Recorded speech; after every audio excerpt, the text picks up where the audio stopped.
বাবা কয় বাবা কি বলতে চাও? আমি বলি বাবা কিছু বলতে চাই না, শুধু জানতে চাই। বলে তোমার ভাব লক্ষণ আমার কেমন যেন ভালো ঠেকতেছে না। আমি বলি বাবা ভাব লক্ষণ ভালো ঠেকতেছে না, কারণটা কি?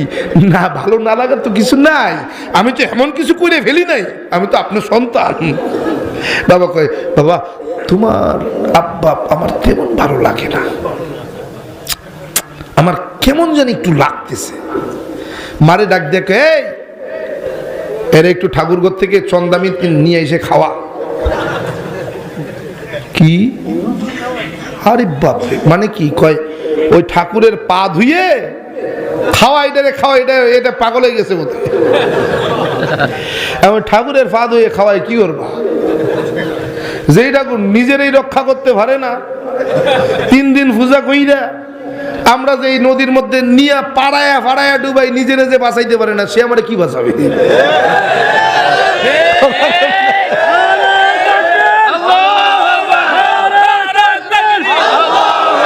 তুই পাগল, সত্যি পাগল হয়ে গেছে তোরে, এই পাগলামি তো আটকানো যাবে না। মারে কয় ছেলেটা বুঝে হারাইলাম রে, ছেলেটা বুঝে হারাইলাম। বাবা টের পেয়ে গেছে। বাবা কয় বাবা তুই সত্যি কি মুসলমান টুসলমান হয়ে গেছো নাকি?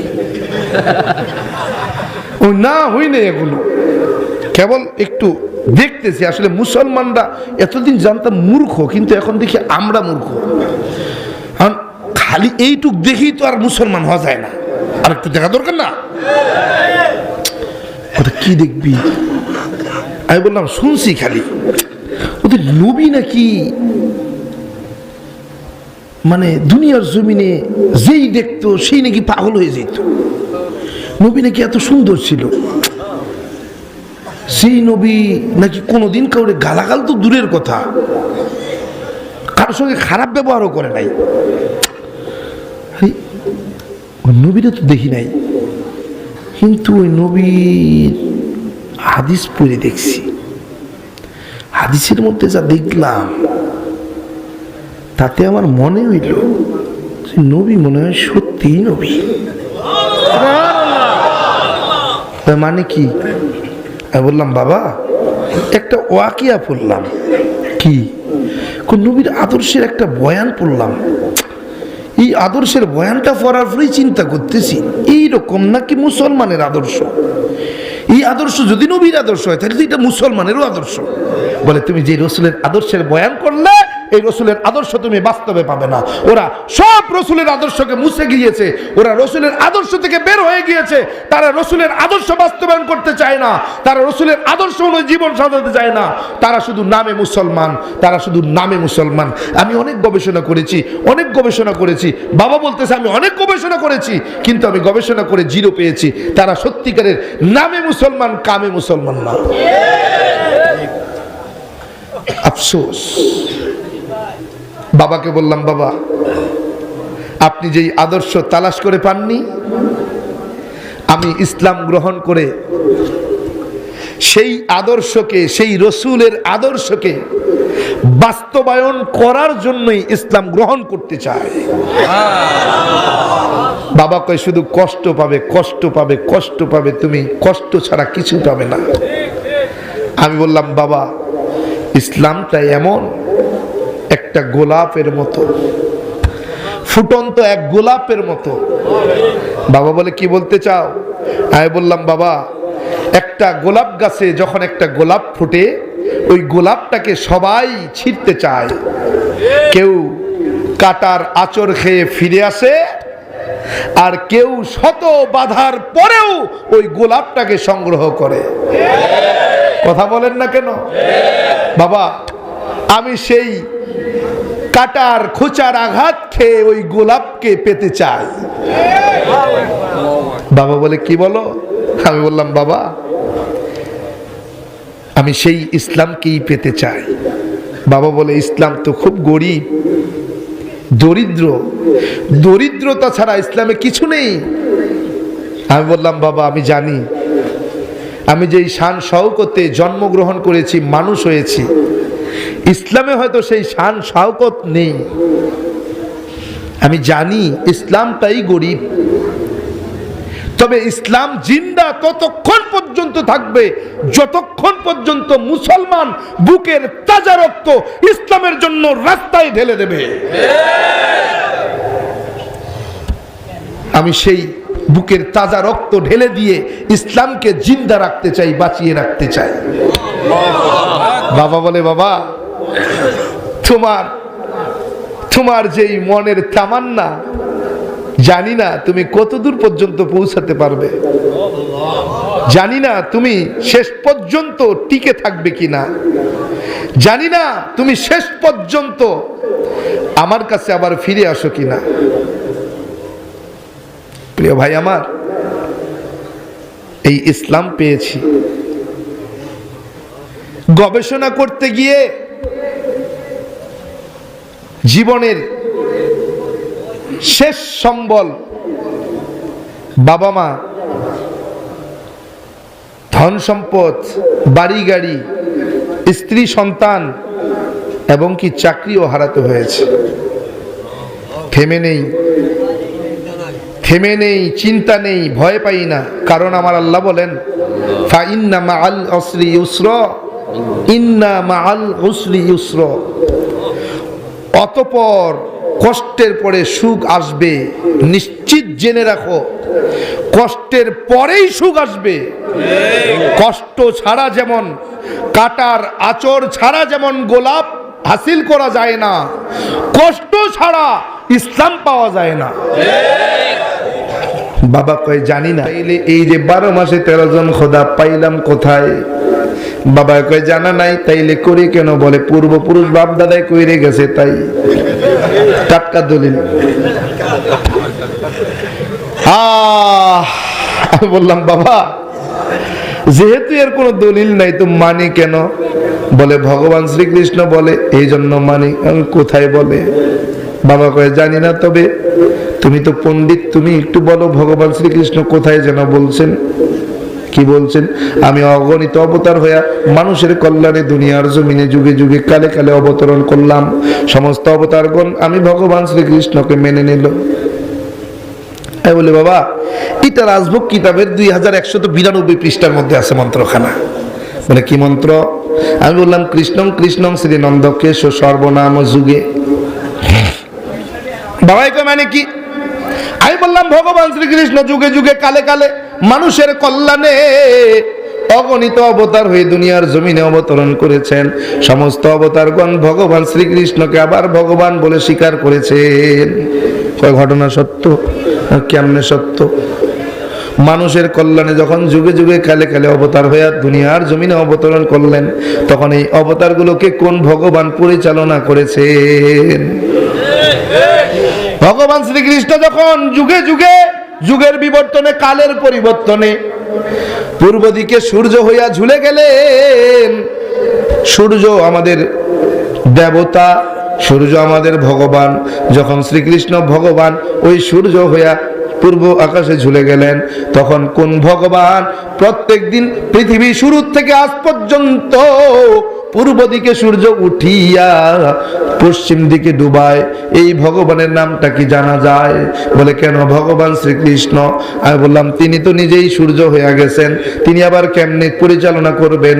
এরে বাবা, ওই সূর্যকে যিনি পরিচালনা করেছেন, যেই সূর্যকে আমরা শীতকাল আর গরমকাল নাই, সকালে ঘুম থেকে উঠিয়া ঘোলা পানিতে নামিয়া সূর্য দেবের প্রণাম করি, ওই সূর্য দেবের যিনি পরিচালনা করেন, যিনি উনার ড্রাইভারি করেন, যার হুকুমে ওই সূর্যদেব পূর্ব দিকে উইটা পশ্চিম দিকে ডোবে, ওই ভগবান আর কেউ নয়, কেউ নয়, মুসলমানদের আল্লাহ। বাবা কয় কি বলতে চাও? আমি বলি কিছু বলবো না, আপনি পরে কষ্ট পাইবেন। বাবারে বলি বাবা দুনিয়ার জমিনে কত জাতি আছে, কত গোত্র আছে, কত ধর্ম, কত বর্ণ আছে জানা নাই? আপনি বাংলাদেশে বাঙালি বইলা আপনি ভগবান রে ডাকেন ভগবান। এই ভগবান রে যখন পাঞ্জাবের মধ্যে ডাকে, যখন হিন্দির জায়গায় ডাকে, ইন্ডিয়ার মধ্যে ডাকে, তখন কেউ ডাকে ঈশ্বর, কেউ ডাকে সৃষ্টিকর্তা, কেউ ডাকে গড।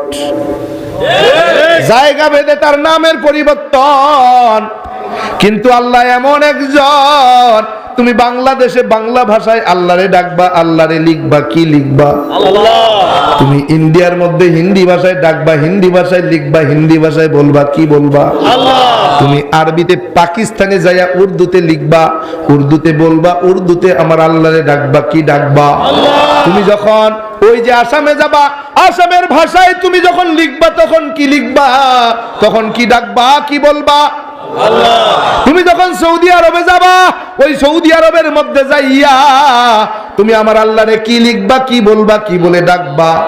আল্লাহ। অতএব আমার আল্লাহ এমন এক সত্তার নাম, যিনি যেই জায়গায় যেমন ঠিক সেই জায়গায় তেমন। যে কোনো ভাষায় তুমি আমার আল্লাহকে ডাকবা, আল্লাহই ডাকতে হবে, অন্য কিছু ডাকার ক্ষমতা নাই। কথা কন না কেন? বাবা কয় কি ব্যাপার, কি বলতে চাও? আমি বললাম বাবা শুধু জানতে চাই, জানতে চাই, বলতে চাই না। বাবা কয় কি বলতে চাও? আমি বললাম বাবা গো, সৃষ্টিকর্তা 12 মাসে 13 জন হতে পারে না, কারণ 13 জন যদি সৃষ্টিকর্তা হতো, 12 মাসে 13 জন খোদা হইতো, তাইলে এই দুনিয়া আর থাকতো না, দুনিয়া বিবর্তনে পরিবর্তনে ধ্বংস হয়ে যাইতো। অতএব খোদা আমার একজন। কে সে? বলে একমে বা দ্বিতীয়ম। সৃষ্টিকর্তা কয়জন? একজন, এক অদ্বিতীয়। বলে সৃষ্টিকর্তা একক অদ্বিতীয়। বলে একম এবং অদ্বৈতম।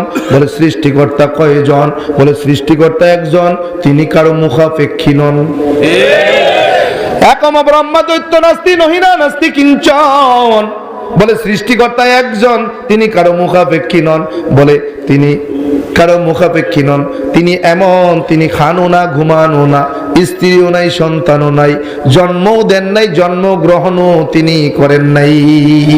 আমার আল্লাহ জানায়া দেয়, কুল হুয়াল্লাহু আহাদ আল্লাহুস সামাদ লাম ইয়ালিদ ওয়া লাম ইউলাদ ওয়া লাম ইয়াকুল লাহু কুফুয়ান আহাদ। আল্লাহু আকবার কইেন না। আরে বান্দা, আমার আল্লাহ ডাক দিয়ে কয়, ও নবী জানায়া দেন আমি আল্লাহ এক অদ্বিতীয়, আমি কারো মুখাপেক্ষী নই, আমি খাইও না, ঘুমাইও না, স্ত্রীও নাই, সন্তানও নাই, জন্মও দেই নাই, জন্মগ্রহণও আমি সৃষ্টিকর্তা করি নাই। ঠিক কি না? তাইলে এবার মিলাইয়া দাও। বাবারে বললাম বাবা যদি ভগবান শ্রীকৃষ্ণ হয়, তাইলে ভগবান শ্রীকৃষ্ণের সঙ্গে এই 3টা মন্ত্র যদি মিলা যায়, আমি মুসলমানদের আল্লাহকে নয় ভগবান শ্রীকৃষ্ণকেই ভগবান মানতে রাজি। বলে মিলাই দাও, মিলাও। বললাম বাবা মিলান, এবার আপনি মিলান। বলে বলো। আমি বললাম বাবা একমে বা দ্বিতীয়ম, সৃষ্টিকর্তা এক অদ্বিতীয়। বলে শ্রীকৃষ্ণ তো এক অদ্বিতীয়, শ্রীকৃষ্ণ দ্বিতীয় জন নাই। ঠিক আছে, এই মন্ত্র দিয়া ভগবান শ্রীকৃষ্ণকে আমি ভগবান মানলাম। হ্যাঁ, ভগবান আমার শ্রীকৃষ্ণ। 2 নম্বর মন্ত্র মিলাও, ভগবান শ্রীকৃষ্ণের সঙ্গে যদি মিলে, তাইলে ভগবান শ্রীকৃষ্ণকে ভগবান মানব। বলে মিলাও। একম এবং অদ্বৈতম। বলে সৃষ্টিকর্তা এক অদ্বিতীয়, তিনি কারো মুখাপেক্ষী নন। তাইলে শ্রীকৃষ্ণ যদি কারো মুখাপেক্ষী নন না হয়, তাইলে ওই যে মহাভারতের যুদ্ধে, কুরুক্ষেত্রের যুদ্ধে তিনি অর্জুনের সহযোগিতা নিয়ে কেন যুদ্ধে অংশগ্রহণ করলেন?